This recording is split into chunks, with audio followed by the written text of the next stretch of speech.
सोमनाथ सूर्यवंशींना न्याय मिळाला नाही तर कायदा व्यवस्थेला जी होईल त्याच्यासाठी इकडचे आंबेडकरवादी जबाबदार नसतील हे आपण सर्वांनी लक्षात. परभणीचा कलेक्टर एक नंबरचा खोटारडा आहे. माननीय मुख्यमंत्र्यांनी सभागृहात केलेलं वक्तव्य पण यांच्या संशोधनामुळे खोटं ठरलं जगासमोर. राहुल गांधींना परत एकदा ह्या स्टेजवरनं आवाहन करतो की सोमनाथ सूर्यवंशी एक वडार समाजाचे होते. सोमनाथ सूर्यवंशी हे वंचित बहुजन आघाडीचे होते आणि त्याच्यावर महत्वाचं सोमनाथ सूर्यवंशी आंबेडकरवादी होते. तुम्ही अजून काहीही वेगळं म्हणून त्यांचा अपमान केला तर इकडचे आंबेडकरवादी खपवून घेणार नाही. काही आपल्यातले दलाल स्वतःची नेतेगिरी उभी करायला सोमनाथ सूर्यवंशींसाठी एक लॉंग मार्च घेऊन परभणी ते मुंबई निघाले. सर्व दलालांना मी एकच गोष्ट सांगू इच्छितो, दलालीची नेतेगिरी उभी करायला सुरुवात केली तर हा समाज तुम्हाला कुत्र्यासारखं तोडवल्याशिवाय राहणार नाही एवढं. महिला पोलीस नसताना काठीने तुडवण्यात आलंय आणि ही दुःखद घटना आम्हाला सांगण्यात आहे. तसंच इतर आपल्या भागांमध्ये जाऊन इतर लोकांना भेटून काय काय प्रकारचे क्रूर हल्ले झालेत हे समजून घेतले. रात्री पोलीस हॉस्पिटलमध्ये गेलो, पोलिसांना भेटायच्या आधी हॉस्पिटलमध्ये गेलो. तिकडे 2 लोकांनी ताईंचा उल्लेख केलाय, मानवटे ताईंना भेटायला गेलो.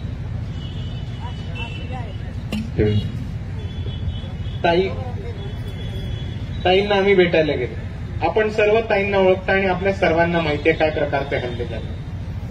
पोलिसांनी लेडी कॉन्स्टेबल नसताना, लेडी पोलीस नसताना ताईंच्या अंगावरती उभं राहून त्यांना मारहाण केली. तिकडचे जे डॉक्टर होते त्या डॉक्टरांनी मला सांगितलं की ब्लंट फोर्स ट्रॉमा हा प्रकार झाला. ब्लंट फोर्स ट्रॉमा म्हणजे कोणत्याही एका व्यक्तीला जेव्हा तुम्ही एका वस्तूनी मारता आणि इतकं मारता की जेव्हा केव्हा पुढे त्यांना ते आठवण येतं, त्यांना त्याचा ट्रॉमा होता, याला ब्लंट फोर्स ट्रॉमा इम्पॅक्ट म्हणतात. हा एक आजार ह्या पोलिसांच्या वागणुकीत मधनं झाला हे डॉक्टरांनी सांगितलं. त्याच्यानंतर आम्ही कलेक्टरला भेटायला गेलो आणि कलेक्टरला भेटायला असताना इकडे वंचित बहुजन आघाडीचे पदाधिकारी सगळे तुम्हाला सांगतील की दादांचं खोटं हे कलेक्टर आम्हाला आमच्या तोंडावर बोलले होते की आम्ही कोणालाही मारलं नाही. आम्ही मानवटे ताईंना भेटलो. आम्ही कमीत कमी 100 अशा पीडितांना भेटलोय ज्यांच्यावरती पोलिसांनी लाठीचार्ज केला होता. आणि मग कलेक्टरनी जेव्हा आमच्या तोंडावरती आम्हाला खोटं सांगितलं की आम्ही कोणालाही हात लावला नाहीये, त्याच्यानंतर सोमनाथ सूर्यवंशींचा कस्टोडियल डेथ झाली किंवा त्यांचा पोलीस कस्टडीमध्ये मृत्यू झाला, त्यांचा मर्डर झाला. आणि मी काही डॉक्टरांची नाव नाही घेणार कारण पोलीस प्रशासन त्यांच्यावरती खूप अडचण करेल, पोलीस प्रशासन त्यांच्यावरती खूप दबाव टाकेल. पण खास करून त्या 3 डॉक्टरांचा आणि वंचित बहुजन आघाडीच्या वकिलांच्या टीमचा मी खास करून धन्यवाद करतो की त्यांनी केलेल्या कामामुळे आणि त्यांनी बरोबर बाहेर आणलेल्या पोस्टमॉर्टममुळे हे तरी जगासमोर आलं की परभणीचा कलेक्टर एक नंबरचा खोटारडा आहे.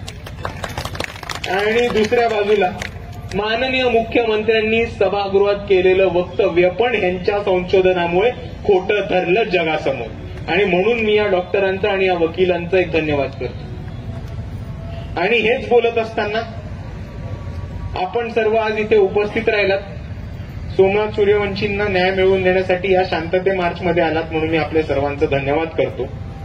पण हाच धन्यवाद करत असताना मी इकडच्या पोलीस प्रशासनाला आणि प्रशासनाला एकच गोष्ट सांगतो की दादा हा आज लॉंग मार्च निघाला, शांततापूर्व मार्च निघाला, पण शांततावाला हा आमचा शेवटचा मार्च असणार.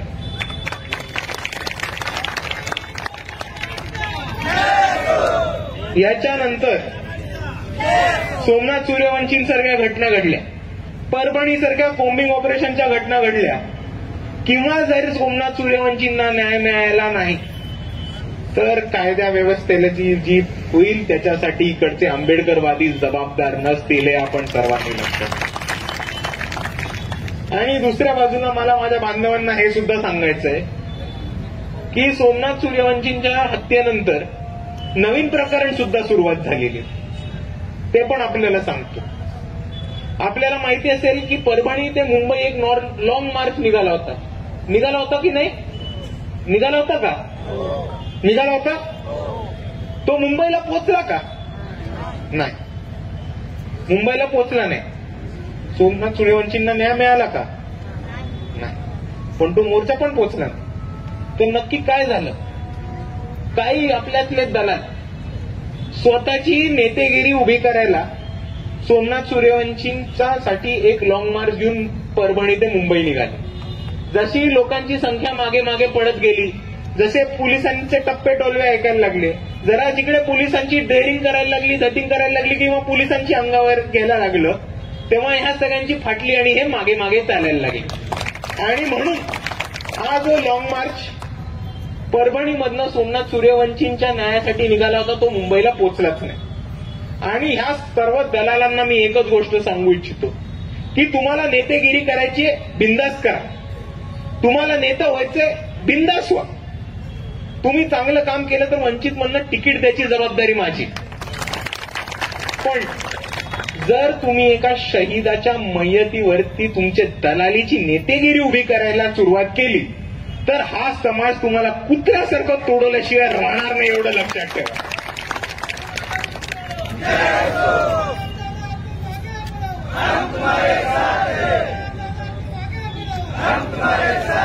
आणि दुसऱ्या बाजूला अजून एक गोष्ट आपण सर्वांनी समजून घेतली पाहिजे की आता एक नवीन वारं या देशामध्ये राजकारणामध्ये व्हायले. जेव्हापासून वंचित बहुजन आघाडीची सुरुवात झाली आणि जेव्हापासून आपण आंबेडकरवादाची ताकद परत एकदा महाराष्ट्रामध्ये उभे करून दाखवली, इथे सगळ्यांनाच आंबेडकरवादी बनायचं आता खूळ सुटलं. आणि त्याच्यामुळे आपल्या चळवळीचं नुकसान होतं हे सुद्धा आपल्याला समजून घेतलं पाहिजे. ज्या पक्षांनी बाबासाहेबांना भंडारा गोंदियामध्ये पाडलं, ज्या पक्षांनी बाबासाहेबांना मुंबईमध्ये पाडलं, ज्या पक्षांनी बाबासाहेबांना भारतरत्न द्यायला इन्कार केला, त्या पक्षाची लोक आज सगळीकडे बाबासाहेबांचा फोटो घेऊन फिरतात, निळे टी शर्ट घालून फिरतात. आणि आपण बघितलं असेल की सोमनाथ सूर्यवंशींच्या हत्येनंतर ही लोक सोमनाथ सूर्यवंशींच्या घरी सुद्धा आली होती. याच्या आधी कधी आपण राहुल गांधींना परभणीमध्ये बघितलं होतं का? या घटनेनंतर आली. त्याच्यावर मीडिया समोर जाऊन सगळीकडे जाऊन राहिले की सोमनाथ सूर्यवंशी दलित होता, एका दलित पोराची हत्या झाली, एका दलित पोराची हत्या झाली. आता ह्या काँग्रेसवाल्यांचं आंबेडकरवादाबद्दल आकलन इतकं छोटं आहे की ह्यांना हेच वाटतं की एक माणूस आंबेडकरवादी तर तो दलितच असणार 100%. आणि काँग्रेसची भूमिका हेच चालू आहे की सगळ्यांना दलित दलित ठरवून प्रत्येकाला दलितत्वाकडे घेऊन जाऊन काँग्रेसी बनवणं. पण दुसऱ्या बाजूला हा एक वंचित बहुजन आघाडी बाळासाहेबांचा पक्ष असा आहे जो कोणत्याही जाती समूहातनं असला तरी त्याला आंबेडकरवादाकडे घेऊन जायचं काम करतो. आणि त्यातले एक सोमनाथ सूर्यवंशी. म्हणून मी राहुल गांधींना परत एकदा ह्या स्टेजवरनं आवाहन करतो की सोमनाथ सूर्यवंशी एक वडार समाजाचे होते, सोमनाथ सूर्यवंशी हे वंचित बहुजन आघाडीचे होते आणि त्याच्यावर महत्वाचं सोमनाथ सूर्यवंशी आंबेडकरवादी होते.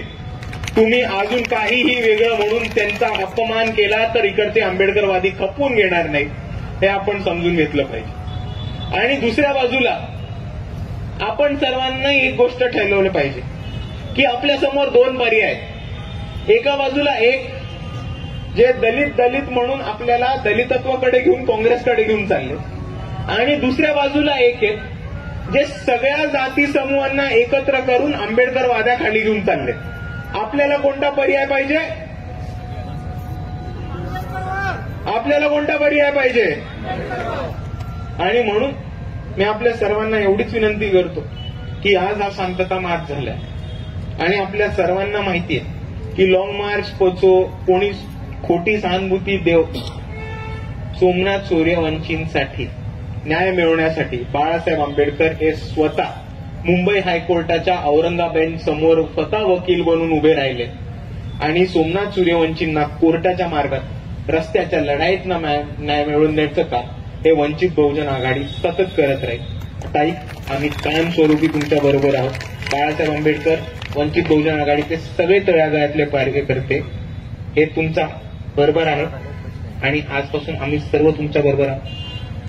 म्हणून तुम्ही काळजी नका करू. काही लागलं तरी हक्काने आम्हाला सांगा. तुमचा परिवार खूप मोठा आहे, तुम्ही काळजी नका करू.